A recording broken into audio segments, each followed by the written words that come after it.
report card, first thing that's very important is location. So whether the location of the hospital is in a suburban setting or an urban setting, very rarely you will interview at a program that's rural. Um, I feel safe in and around the hospital. I think that is the most important thing for you to decide and find out, because you really need to feel safe driving back and forth from to the hospital, back home from the hospital, and not worry for your lives really um, while going for work. And residency is hard, and you're going to be there for about 3 years or so. So personally, I feel safety is the most important factor to consider when deciding about a residency program. How far do residents live from the hospital? It has to do with, how much travel time you need to account for in your daily going back and forth to the hospital during residency. How many minutes does it take? Do residents usually walk, or do you need to buy a car? So you need to factor that also. Weather, is it going to be very cold, acceptable, or very hot? Sometimes residents don't mind staying in a colder place for 3 years or so, just so that they can get their residency done and then they move out. That is certainly acceptable, but just make sure you know what you're going into when you look at the location of the program. Hit refresh. So you really need to find ways to de-stress during residency. So look for things like the nearest restaurant, gym, mall, theater. Rent and cost of living, it really has to be affordable as best as possible. Um, it's good if less than half of your income is spent on rent and utilities. Even better if it's less than 1/3. But don't overspend on these things like the rent and utilities. Where's your nearest family member or close friend, and where's the nearest airport? So you really need to be able to stay in touch with family and travel easily. So it's nice to know um, about these things. Program features: is this program small, medium, large, less than 10, 10 to 20, more than 20? These are arbitrary numbers that I feel are appropriate.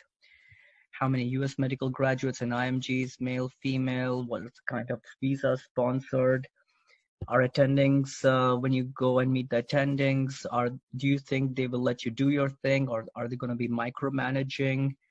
You really need to have some autonomy when you're taking care of your patients.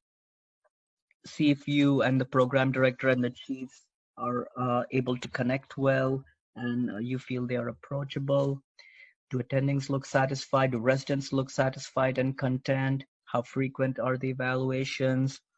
And it's nice moving forward. You can also look at the fellowship, what kind of fellowships are offered, and is there something that's of interest to you?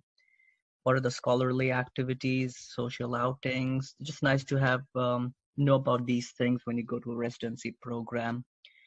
Research, what are the research opportunities available, and see how much the program is invested in research. Every resident needs to do some kind of a scholarly activity, so it's nice to know if the program can support you. Vacation days, it's going to be pretty much the same everywhere. CME funds, it's nice to know how much they'll pay you for attending conferences. Library access to journals up to date, board review, MEXAP or NEJM. And if there's any other interesting feature, maybe there is a good maybe the hospital is close to a shopping mall, or a mall where you can, or a place where you can go have lunch sometimes. So some of those interesting features are nice to note. Who are the attendings you interviewed or met at the visit, and be in touch with them. The hospital, almost all of them have EMR. Cafeteria is the other place where you'll be spending a lot of time outside the wards and the floors. So just make sure it's It's a You have good to look one. at supporting specialties like interventional radiology, palliative care. How far is the outpatient clinic? So for some internal medicine and family medicine, you do have a half day outpatient clinic every week. So you need to figure out, are you going to be able to walk there or drive in the snow? So you need to know that. What is the other transporters, ancillary support available in the hospital, counselors if they're available?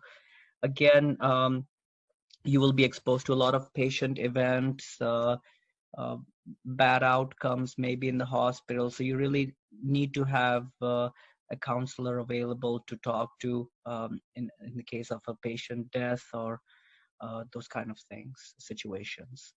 Any population specifics? Is there a population? Is the population speak more Spanish? Or, for example, the place that I'm here in Vermont, there's a lot of population from Nepal and Bhutan. So just make sure you have interpreters available to help you out. Lastly, board passing rate is very important, and I've just posted a link today about uh, uh, the board passing rates at different programs.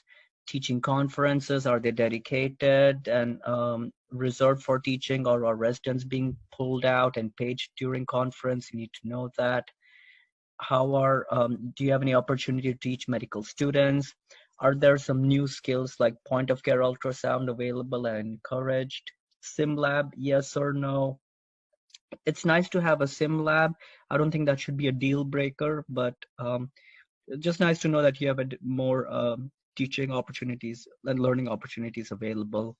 Lastly, newer technology like LVAD, TAVR, telemedicine. If a program is offering that, I really think that's a good sign and just shows that the program wants to grow and do a very good job, um, both in providing medical care and teaching residents and fellows.